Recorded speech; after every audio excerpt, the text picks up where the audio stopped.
হায় যুবক, কখনো ভাবো না মনে হয়, ঠিক না?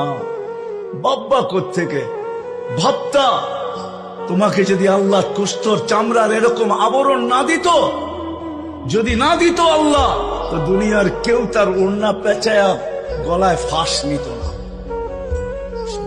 আল্লাহ গোস্তের আর চামড়ার আবরণ তোমাকে এমন দিছে যে অনেক জন ওড়না গলায় পেঁচায় ছুলা যেতে চায়, আর তুমিও দেখা বিষের বোতল ডগডগ ডগডগে গিলতে চাও। কি দেখো, চামড়া আর গোস্তের আবরণই তো, আর কি আছে? আর কি আছে? চামড়া আর গোস্তের আবরণই তো। এটা দেখি তো পাগল, ঠিক না?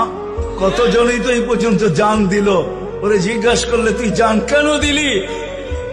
হায় হায় হায়, সত্য এটাই।